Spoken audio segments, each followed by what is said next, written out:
Hey, thanks for clicking on my video. This is Goshro. Today I'm going to go over a few specs that I used in the 2020 whitetail archery season, including my bow, arrows, release, everything. Just real quick. Got a lot of confidence in it. I think it worked really well for me. Went 3 for 3 on whitetail this year, 2 bucks and a doe, and all were pass-through shots. Deer died within 40 to 50 yards. I was kind of looking for this setup for a couple years now, and I finally feel like I have it. I'm confident in it, and let me kind of dive into it. I guess first with the bow, I've got the VXR, the Mathews VXR. This is the 28, axle to axle. See, I have a little longer Mathews stabilizer. This is the Dovetail QAD or Ultra Rest by Mathews. The 3-pin adjustable black gold. I think this is called a Verdict, and you can see that it's got our 3 pins, which I have set at 20, 30, and 40. And then I got my sight tape, which actually goes out to 100 just for practice. I've got the Nock to it by John Dudley and Nock on. Handheld releases. The first year I went to a handheld, I'd always had a wrist strap release before that. Man, if you have never tried one of these, I highly suggest it. Not only has it increased my accuracy, but it is just, it feels like it's a part of my hand now. Like I can do things, normal things like cooking eggs, whatever, with this thing in my hand, and I feel like it's not even there. That's how much I practiced with it, and that's how comfortable I am with it. And I guess when you're not at full draw, it doesn't really matter how it feels, but when you're at full draw, it feels like an extension of my hand. Extremely easy, tension to release it. And I've got the settings pretty well dialed in. I didn't have to tinker with it too much. I actually do have a Coda thumb peg, which is like a little skinnier thumb peg. I think I got black ordered, and that just screws in there with an Allen screw. So I'll tinker with that a little bit in the off season. But anyway, that's my bow setup. It's at 70 pounds. Really, really happy with how that performed this year. I'll talk about arrows a little bit because I went down the rabbit hole of arrows, which I'm sure you have, or if you haven't yet, maybe I can save you some time. I went through Black Eagle and got the X Impacts. I've actually got them underneath here somewhere, and ordered a dozen. Really expensive, high quality arrows. I just didn't like the way they flew. I couldn't get them to tune.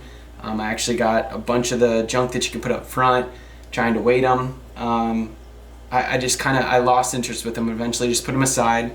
Bought just standard 300 spine Axis made by Easton.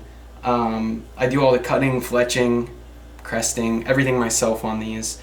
And I did the 75 grain brass insert up front, and I just left it whole. And I can show you what one of these packs look like. They just come in these little packs like this on Amazon.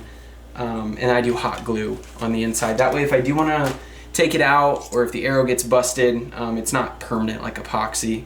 I haven't had any fallout either in targets or anything like that yet either, so I've been really happy with that. But these arrows have flown really well. Altogether, I think I'm at 509 grains.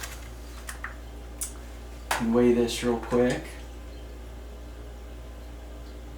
Yeah, 509 grains. And I was using Magnus stingers for broadheads this year.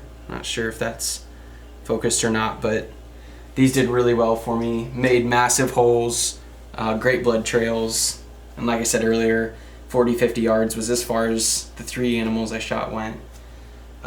With that said, these are tack vanes. Happy with these. You know, Levi Morgan pushes them and all that, but I'm happy with the way they flew, they performed. They're really rigid vanes. I've noticed. I've gone through a couple of my 3D targets, and they don't really warp as much as the softer plastic vanes do. But I have had a few actually come off when going through a whitetail. I use the tack glue to put those on. I also use the primer pen too, and that goes right over the crest. So I'll do a little shooting here in the basement. You can listen, see, critique my form, do whatever you need to do. But yeah, this is just some off-season reps to, trying to stay sharp. So in the basement here, I've got a target. I'll show you in a second down the hallway. It's sitting at 16 yards. Yes, I put a couple holes in the wall with my arrows actually impacting the target and going through. The wife's not very pleased with that, but that's okay.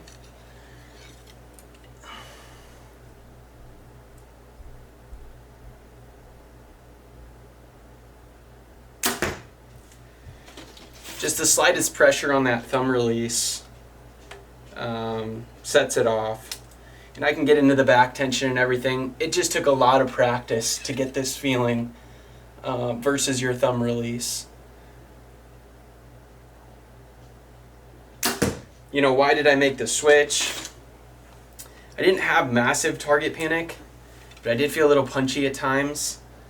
I don't know, I feel like this, I definitely don't punch the thumb trigger.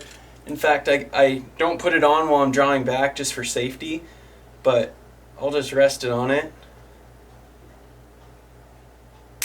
the entire time while I'm aiming. And as my pin's floating, I'll just find where I need to be and slowly create that surprise shot by just slowly applying tension and creating that back tension to break the shot. I'll go show you the target here. A little bit about targets.